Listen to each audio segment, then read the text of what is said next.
Now welcome again to the lecture number 8 on toothed gears. Well, in last class we completed with gear terminologies. So now we will start with knowing the gear materials first, and then we will be going on knowing how to get the length of path of contact and contact ratio. Well, when we talk about gear materials, so what are the favorable properties that we want? We want it to have a higher strength and it should have less service conditions like wear and noise. Now they can be manufactured with two kinds. One is metallic and one can be non-metallic materials. So when we talk about metallic materials, they can be cast iron, steel or bronze. They have their properties for which they are required in different operations. Now when we talk about non-metallic materials, they can be wood, compressed paper and synthetic resins like nylon, which are especially used for reducing noise. Coming to the length of path of contact. So last class we understood what is the path of contact and what is the length of path of contact, and also we understood what is the arc of contact. But how mathematically we can get what is the length of path of contact? So let me start again. Say, so this is one pitch circle, this is the other pitch circle.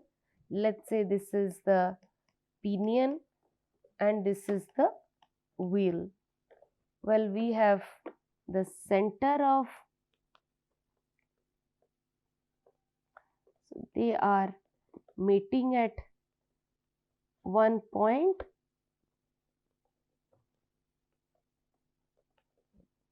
This is P and they both have their centers. This is one center, this is other center. This center, let us tell it as O1 and this is as O2.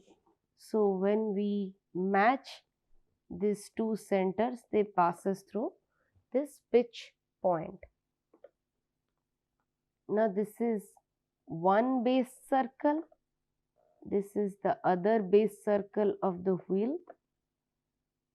Now we have a tangent to both the base circles, which we denote it as M, and let's say we denote it as N.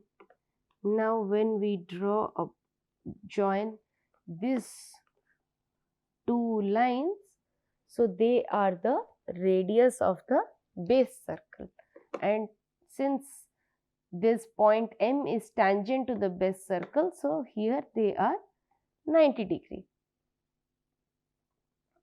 Now this base circle also passes through the pitch point. All these lines, they are passing through the pitch point.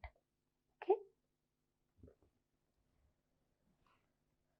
So now we have to find the points which are,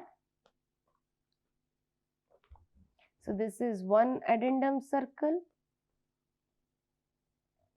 this is the other addendum circle. Now when the wheel starts engaging with the pinion, so this is the point where the engagement of the two gears starts.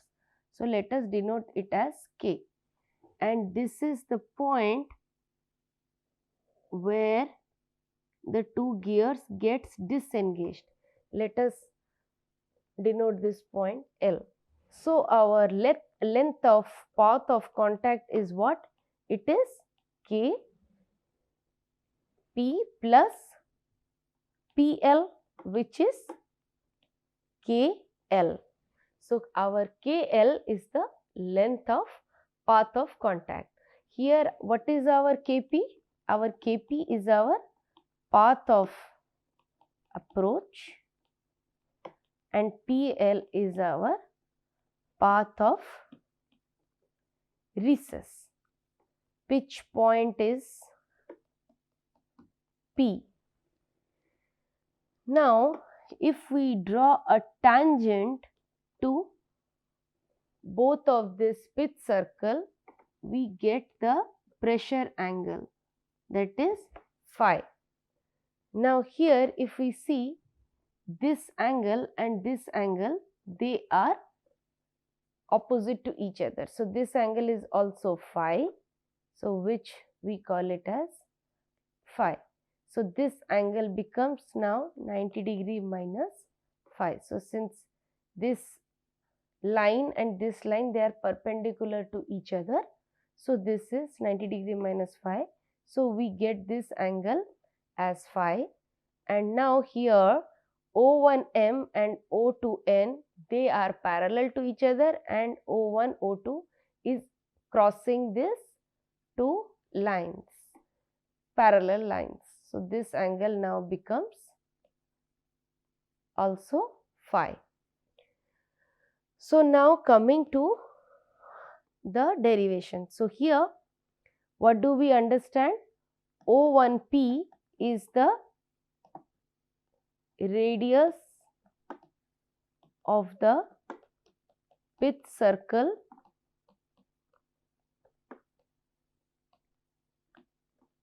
of the pinion, which we take it as small r. Now O2P is the radius of the pith circle of the wheel, which we take it as r. Now if we see O1M, it is the radius of the base circle, and here O2N is also radius of the base circle of the wheel. Now what is this O1L? This O1L is the radius of the addendum circle of the pinion. So O1L is the radius of the addendum circle of the pinion, which is equal to RA. Now how do we find the radius of the addendum circle of the wheel? It is O2K. So here O2K is the radius of the addendum circle of the wheel, which is equal to RA. Okay. So now our objective is to find O1M. So here if we see this triangle O1MP, so in this triangle O1MP, so here let me write triangle O1MP. So here how do we find O1M? Here we have angle theta. So our O1M is equal to O1P cos phi. So what is our O1P? It is R cos phi. Similarly, if we see O2N, that is in triangle O2NP, which is equal to O2P cos phi, O2P cos phi. So this is R cos phi again. Now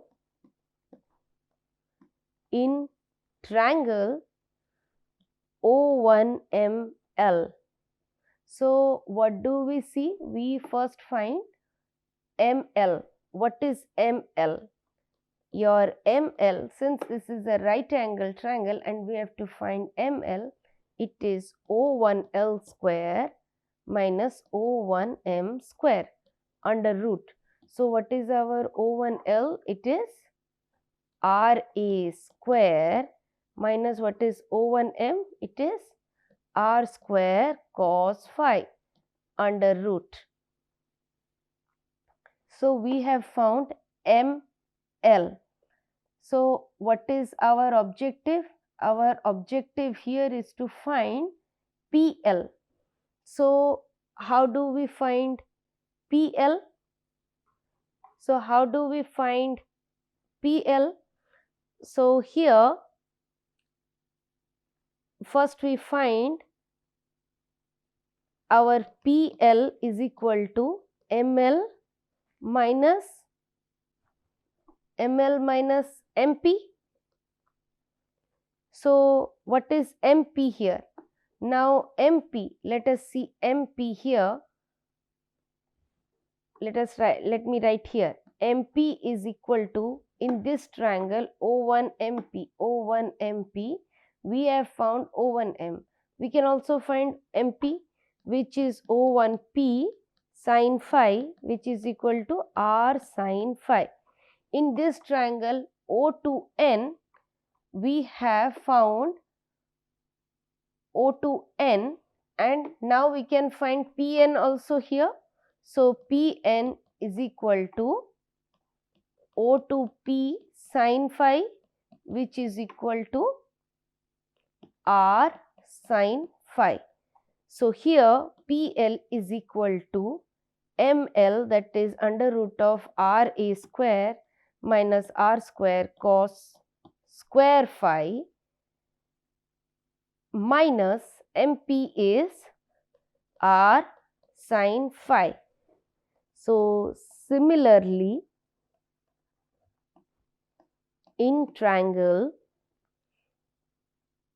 O2NK, we have to find Kn.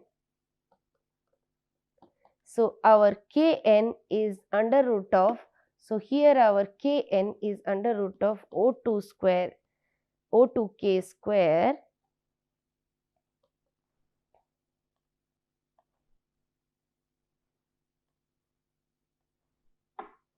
so here our Kn is equal to under root of O2K square minus O2N square, which is equal to under root of RA square. Our O2K is RA square minus O2N is, O2N here is R square cos square phi. So what is our objective here? From Kn we have to find Kp.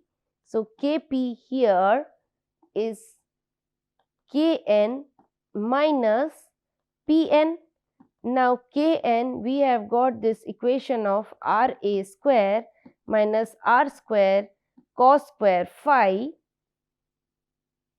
minus R sin phi. So Pn here is R sin phi. So here we have got our path of recess, we have got here our path of approach.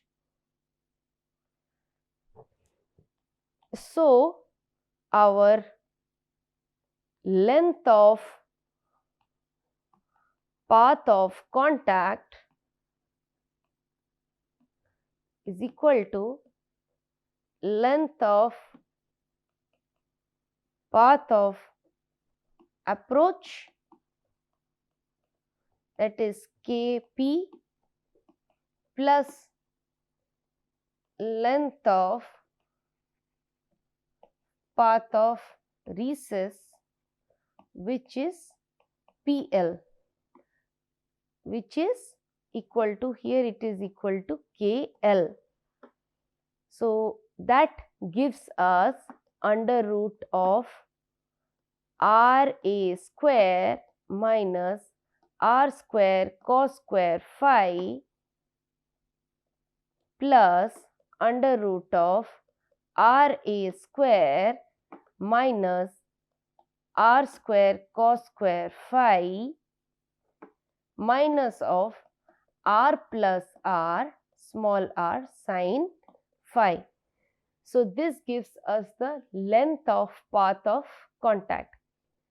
Well, now understanding the arc of length of path of contact, let me draw again the pitch circles. So where these are the two pitch circles, and we have to base circle. So this is the point P, that is the pitch point from where we have the radius of the pinion, that is O1, and the radius of the wheel, that is O2. This is the center of the wheel and this is the center of the pinion. So O1P is the radius of the pinion and O2P is the radius of the wheel. Now we draw a tangent to both the base circle, which we denote it as M and N. So here it is perpendicular from O1. If we draw till M a line, this is perpendicular to this tangent. So O to N is again a straight line which is perpendicular to M. Now we draw the two addendum circles. This is the first addendum circle. This is the second addendum circle. So first we get the point of engagement K and we get the point of disengagement as L.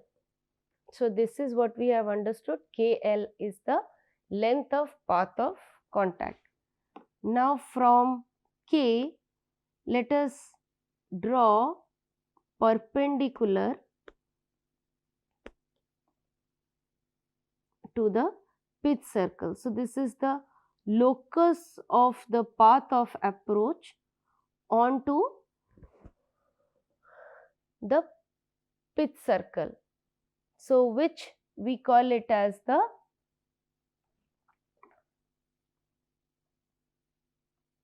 arc of, that we call it as the arc of the path of approach and we denote this point as G.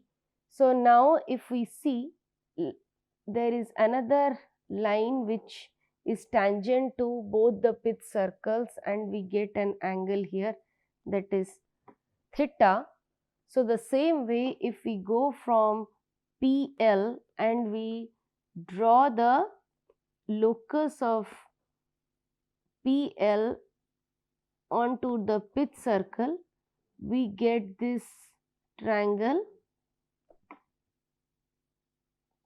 PHL. So here our arc of path of approach, arc of path of approach is GP and here arc of path of recess is PH. So if we see this GP, let us consider it as a straight line. So in triangle GPK, what do we see that this is angle phi. So here our GPK is, what do we have to find? We have to find the length of arc of path of approach, which is, again here we take it as perpendicular here since this is the locus and we draw perpendicular from the line to the arc. So if we see in this triangle, the relation between KP and GP is KP by GP is equal to cos phi. So our length of path of approach GP is equal to KP by cos phi, which is equal to the length of path of approach by cos phi. Similarly, when we saw for the length of arc of path of recess, that is pH. So the same way we go as in this triangle, we consider pH to be so small that we consider it as a straight line, where our PL by PH is equal to cos phi. So this implies my pH is equal to PL by cos phi. So our pH, that is our length of arc of path of recess, is equal to length of path of recess by cos phi. So the total arc length of the path of contact is equal to Kp by cos phi plus K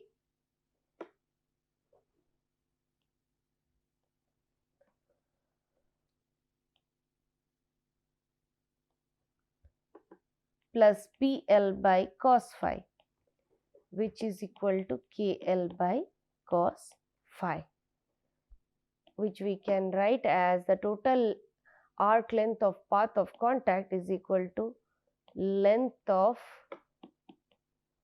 path of contact by cos phi. So now we understood how can we relate the length of path of contact with the length of arc of contact with the relation of the pressure angle. We also understood how to find the length of path of contact relating it to the radius of the different circles, that is the pitch circle, base circle and addendum circle of both the gears, and relating it to the pressure angle. Now coming to contact ratio. Well, when there are two gears which are in contact with each other, how do we know that how many gears are in contact with each other? So it is defined by a ratio called as the contact ratio. It is denoted as length of the path of contact by PC. Now our PC we can write as pi m, because we know our module is d by t. Now let us say this contact ratio is not a whole number. That is, our contact ratio comes as something like 1.6 or 2.6 or 2.5 or something like that. So how do we find how many pair of teeth are in contact? It is either one pair of teeth they are in contact, or there are two pairs of teeth that are in contact. It cannot happen that 1.6 pair of teeth are in contact. So how do we get with this number of 1.6? It is averaged with the time duration, the total time duration for which the different number of teeth they are in contact with each other. So theoretically, minimum value of contact ratio is 1. So that is, there must always be at least one pair of teeth in contact for continuous action. So the larger the contact ratio, the quieter will be the gear operation. So with this, I end my lecture on toothed gears. Next class, we will come to the gear trains. We'll understand the concepts of gear trains.